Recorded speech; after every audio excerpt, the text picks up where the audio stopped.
In a dystopian city ruled by the evil Van der Kooi family, the head, Hilda, annually selects 12 disliked citizens for the culling, a live televised execution. Boy lives a simple life with his eccentric mother, who seems to be in the resistance, and his sister, Mina. The siblings often spend time together at the arcade or watching TV. Mina dreams up wild escape plans and mocks Hilda's statue. Tragically, Boy and Mina are chosen for the culling. Boy watches Hilda kill his family and is left for dead in the jungle. Rescued by a shaman, Boy survives but becomes deaf and mute, relying on the voiceover from his favorite video game for his inner thoughts. The shaman trains Boy to one day kill Hilda and get revenge. Boy learns martial arts, strength training, and weapons use. He practices breathing through a bamboo stick while buried in mud and eats bugs for survival. The shaman scolds him if he surfaces too soon. Boy also does chores and befriends 2 beetles. He is frustrated by the shaman's limited food supply. Occasionally, the shaman gives Boy hallucinogens to help him remember his goal, causing Boy to see strange things. Boy visits the city to practice lip reading and carries a note explaining his condition. He often sees visions of his sister Mina, unable to move on. Over the years, Boy pushes his body to the limit, becoming strong as his training intensifies. During a practice fight, Boy nearly defeats the shaman but gets distracted by a vision of Mina, leading the shaman to conclude he isn't ready. Boy tries to meditate to banish Mina's hallucination but fails. On a visit to town, Boy notices a flower girl who flirts with him, but their moment is cut short by government soldiers arriving to gather 12 people for the next culling.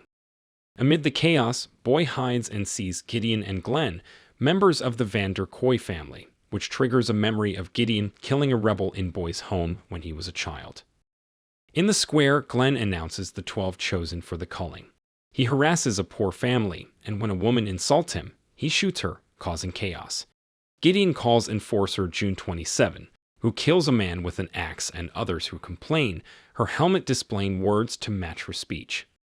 Boy is triggered by traumatic memories, but the shaman stops him from intervening, saying he isn't ready. With only 6 people left, Glen scolds June 27, who refuses to kidnap children. Boy disobeys the shaman, running along rooftops to catch up with the group. He sneaks into a car trunk with a dead body, and later watches Melanie scold her relatives for not getting 12 people.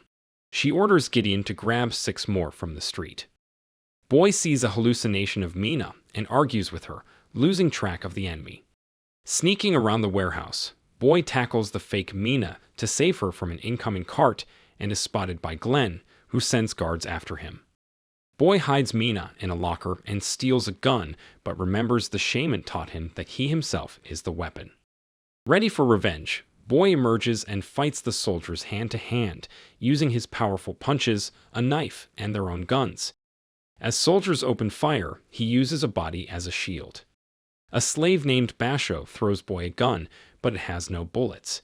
Boy takes a better gun from a body, shoots a few soldiers, and hides with Basho, who offers to help kill Hilda if Boy frees him. Boy shoots the chains, freeing Basho, and returns to the fight, killing more soldiers while Basho hides. One soldier refuses to die. Boy traps the soldier's hand in a machine, but the soldier pulls free, leaving his arm behind. Boy then cuts off the soldier's legs to stop him. Basho celebrates their victory until Glen opens fire, missing his shots. Basho shoots back, hitting Glen in the leg. Boy prepares to kill Glen, but Basho reminds him they need information. Glen reveals Hilda has a party before the culling each year. Basho then drops a heavy object on Glen's head, killing him. The duo leaves the warehouse, and Boy notices a shadow watching from afar. Basho takes him to the Resistance's secret location, only to find it empty. Suddenly, Boy is held at gunpoint by Benny, who lowers his weapon when Basho vouches for Boy. Benny explains that soldiers attacked and killed all the rebels except him. Boy struggles to read Benny's lips due to his strange dialect. Basho learns his girlfriend is dead and has a breakdown, so Boy comforts him. They plan to infiltrate the party, but Boy is distracted by memories of Mina and still carries a drawing she made as a child. When Basho and Benny explain the plan, Boy nods along, guided by Mina's vision. They gather weapons, leave in a van, and reach the mansion. They knock out a few guards and a chef, whose uniform Boy uses to enter the party. Boy, unfamiliar with the chef's duties, awkwardly wanders the house and gets distracted by macaroons. Basho, disguised as a guard, sees him and reminds him to stay focused. Seeing Hilda nearby, Boy is driven by revenge. He goes to the kitchen, removes his chef uniform, and fights the workers. Using a cheese grater, he kills them in horrifying ways, then grabs a butcher's knife and heads to the dining hall. He kills a guard and decapitates the person at the head of the table, thinking it's Hilda, but realizes it's the wrong person. Gideon appears with guards and explains that the people at the table are actors to lure resistance members. Boy takes Gideon hostage, but June 27 hits him from behind and Gideon escapes. Boy and June 27 engage in a vicious fight, using anything they can reach. Boy lands a solid hit and removes June 27's helmet, but gets distracted by a vision of Mina, giving June 27 the chance to push him over a railing, knocking him out. Unconscious, Boy has nightmares about his past. His mother and sister's execution, losing his tongue, and being hung from a tree. He remembers the shaman saving him and training him for vengeance. When Boy wakes up, he's tied to a chair with June 27 punching him, demanding to know the shaman's location. Boy mouths an expletive at her, and she angrily throws an axe near his head. Gideon takes over, expressing frustration with the torture and the culling. He offers Boy a cigarette, which Boy eats. Gideon explains that Hilda has become paranoid and murderous, killing innocent people instead of enemies. He promises to end it all if Boy reveals the shaman's location, but Boy refuses and Gideon hits him. Melanie arrives, paints Boy's lips, and announces he'll be the main star of the culling. Boy is tied up in the studio and given a shock collar. He asks the hallucination of Mina why she didn't let him kill June 27, but she doesn't know. The show begins and Hilda appears, rambling in paranoia instead of reading the teleprompter. Seeing a shadow in the audience, she pulls out a gun, prompting Melanie to send guards to take her away. Boy remembers Gideon hid a scalpel in his pocket and starts cutting the ropes. Melanie announces this year's culling theme, a winter wonderland with cereal mascots and demonic elves. Disguised killers start gruesomely murdering the 12 participants, covering the fake snow in blood. One attacker comes after Boy, but he uses his legs to quickly bring them down and frees himself. As Boy heads to the stage, Melanie activates his shock collar, incapacitating him. 4 elves hold him down for a goatman to kill, but the goatman instead kills the elves. He reveals himself to be Basho. Benny bursts in, shooting, causing the crowd to panic. Melanie ends the transmission while Gideon smiles.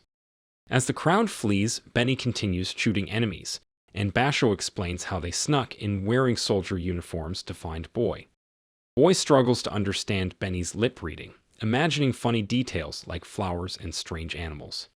Benny gives Boy a brass knuckle gun that fires bullets when he punches. The trio springs into action, easily killing any enemies. Behind the scenes, Melanie, realizing Gideon's plan, points a gun at him as he tries to leave. The fight continues as Boy battles a serial pirate mascot with his brass knuckle gun and a carrot from a snowman. Running out of bullets, Benny throws him a clip, and Boy reloads, punching and shooting the pirate's face simultaneously. He sees Mina, who looks scared of his violent side. Melanie tries to shoot Boy, but Benny tackles him, taking the bullet instead. Basho fires back, scaring Melanie into hiding. Benny dies in Boy's arms, saying something Boy can't understand. Melanie sneaks around and shoots Basho before targeting Boy again. Boy uses a pineapple mascot as a shield, rolling it to knock Melanie down and capture her. He ties her to a chair and pushes a camera towards her, killing her instantly. Checking on Basho, Boy finds him alive but weak. Determined, they move through the hallway, encountering more guards. Basho struggles to walk, so Boy kills every guard in their way, fueled by memories of his family's death. After several minutes of violence, Boy realizes Basho has died from his wounds. Nearby, he finds Gideon, also shot by Melanie. With his last energy, Gideon gives Boy a key card to Hilda's bunker. Boy prepares to kill Gideon out of mercy, but Mina appears, and Boy tells her she's dead and he doesn't need her. The hallucination disappears, and Boy kills Gideon. Boy enters the elevator, and Hilda appears on the screen, telling him he'll die for nothing.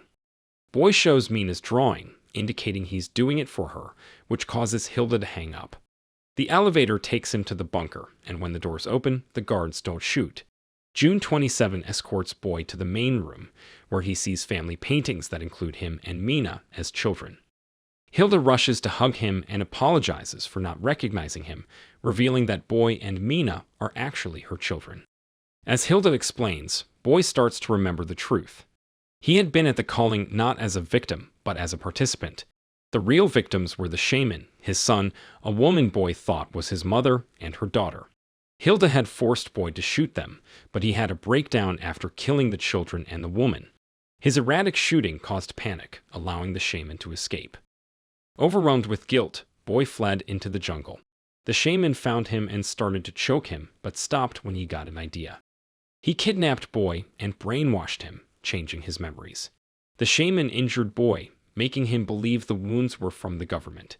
He cut out Boy's tongue and burned his ears to make him more controllable. Back in the present, Hilda finishes the story by revealing that Boy has been killing his aunts and uncles. She also reveals that June 27 is actually Mina. Boy falls to his knees in shock.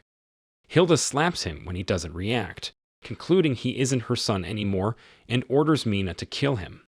Believing Boy isn't her brother anymore, Mina starts beating him and prepares to kill him with an axe. She freezes when Boy raises his hand, remembering the day with the statue, and turns to kill Hilda instead. A family member activates an alarm, and soldiers open fire as Boy and Mina run to hide. They steal hidden weapons and fight their way down the corridor, making a formidable team. 3 guards with heavy weapons arrive, and Mina gets wounded but is fine. They use a soldier as a shield to reach the guy with the Gatling gun, whom Mina pulls down while Boy kills him. As more soldiers arrive, Boy and Mina run to the elevator to escape. Hilda explains she has been searching for Boy all these years and hurt people because she thought they had harmed him. Suddenly, the elevator is called to a different floor, and when the doors open, they see the shaman. Using sign language, the shaman tells Boy to kill Mina because she's part of the evil family, but Boy refuses. Mina quickly attacks the shaman, landing a few hits, but he overpowers her. When he's about to kill her, Boy intervenes, causing the shaman to drop her. The siblings attack together, but the shaman fights dirty and injures them badly. He headbutts Mina, shattering her helmet and making her bleed heavily. Boy now fights the shaman alone. He steals the shaman's necklace and uses it to cut him multiple times. As they struggle, Boy drops the necklace and the shaman uses it to cut Boy's leg and arm. Boy grabs the shaman's hands, and with the help of a vision of his younger self, he forces the necklace down, finally killing the shaman. In physical and emotional pain, Boy checks on Mina and confirms she's alive. She urges him to escape, but he picks her up, saying it's better to have a player too. They leave together, reminiscing about their days in the arcade. Sometime later, the siblings are in an abandoned building, eating cereal like old times. If you enjoyed this video, don't be shy to hit the like button, and if you disliked it, hit the dislike button twice, just to be sure. It would be best if you watched the whole movie. Thank you very much for watching. Please subscribe for more videos like this.